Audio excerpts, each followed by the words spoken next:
chat. Mark Kelly with Lodge Manufacturing is here this morning, and he's going to talk about not only his connection with the Make-A-Wish Foundation. It's a very personal story. Make sure and stick around for that. But we're going to begin talking with Mark about their huge new distribution center at Lodge Manufacturing in South Pittsburgh. Mark Kelly, good morning. Morning, Chip. Man, this new distribution center, it's almost as big as the town of South Pittsburgh is. It is the largest building in Marion County, Tennessee. It's 212,000 square feet. 212,000 square feet. And if you think about it, prior to moving in there this week, our total storage and shipping area was 40,000 square feet. Wow. We had 4 bays, and the new distribution center has 22 bays for 18-wheelers, plus an additional 2 bays for UPS and FedEx to pull into. I think the last time you were here, which was early on during the Let's Chat show, you were talking about how this thing was just coming together very, very nicely. That's only been a few months ago. Are you guys actually in the distribution We are in center? there now. We've installed all the new management systems. This system is in the 21st century. It's much more streamlined to get things out quicker. The warehouse or distribution center has all of our products, so that in the past, we'd get an order, it'd take a week or 10 days to get it out. Now it comes in, the order comes in, it's out in 2-3 days. How many families do you guys help support through Lodge Manufacturing? We have 400 employees. Now, get this picture. When I joined the company in January of 2005, we had 185 employees. Wow. So we've been making South Pittsburgh great for a long time, 121 years now. Yeah, you have. And you guys, of course, are the primary headlining sponsor for the National Cornbread Festival every year. We are. Well, not the festival. We're the primary sponsor for the cook-off, but the community runs the festival. The great thing about the festival is it brings in so many people in the community. We've brought in new businesses, but more importantly, the festival committee in the first 21 years has put $1.7 million back into South Pittsburgh, which is pretty phenomenal for any entity, but particularly in a little town of 3,300 people. Sure, no doubt about it. And these are just some of the products that they're running through the new distribution center. You guys have got books. You've got a lot more than just the conventional cast iron skillets, although I would imagine these are still probably one of the big sellers. Our seasoned cast iron skillets are the primary thrust of our brand. Our 10 and 12-inch skillets, the 12-inch skillet is our #1 seller. And the great thing is we have 3,000 dealers around the country. Walmart's considered one dealer, Amazon's one dealer. But the most amazing thing is we're in 60 countries around the world. That's just absolutely phenomenal. And like you have over here, this enamel-coated Dutch oven, I've got one of these things, and that cooks a whole lot better than even I thought it would. It's a remarkable product.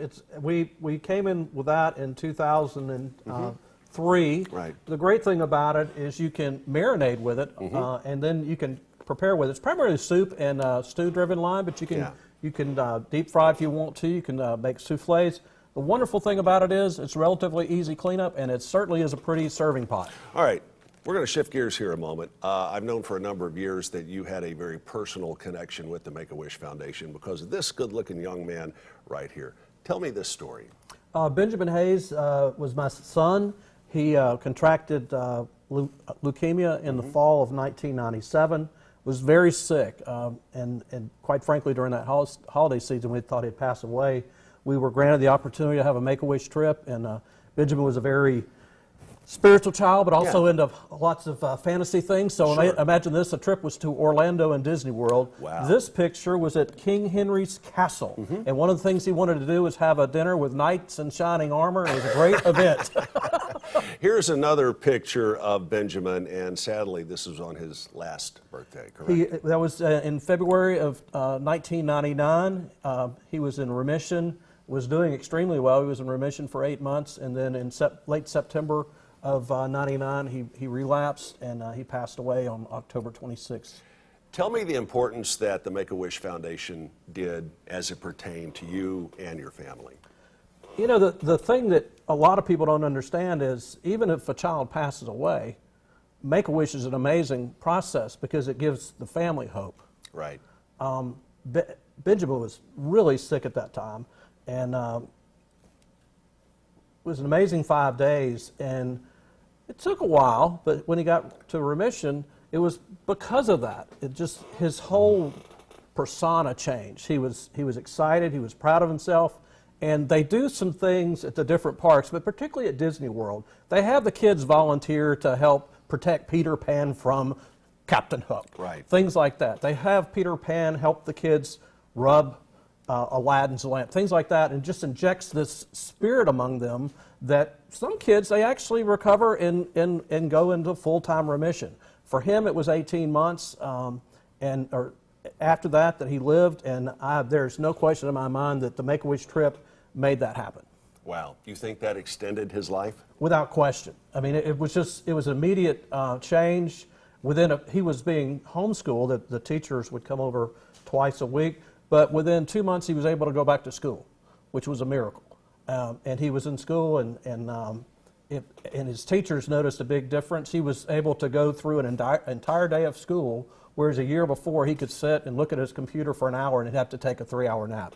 So each stage he got better and stronger. And you have been supportive of the Make-A-Wish Foundation ever since. Yes. It's I'm sorry that your story didn't have a happier ending on that, but the Make-A-Wish Foundation, without a doubt, is certainly a prize here in the East Tennessee area. Well, I mean, there are millions of people that support it, but when Peyton Manning hit that threshold of passing, he had that great shadow box with everything, and he donated all the proceeds to that. Now, there are thousands of charities that want Peyton Manning's money. Sure. But for him to be involved with that, and the Make-A-Wish Tennessee speaks volumes. Yeah, it absolutely does. Well, I'm glad you came up and shared the story of not just the distribution center, but more importantly, your journey with the Make-A-Wish folks. You've even written a book about this. I wish we had time for you to read a couple of things out, but we are running up against the clock.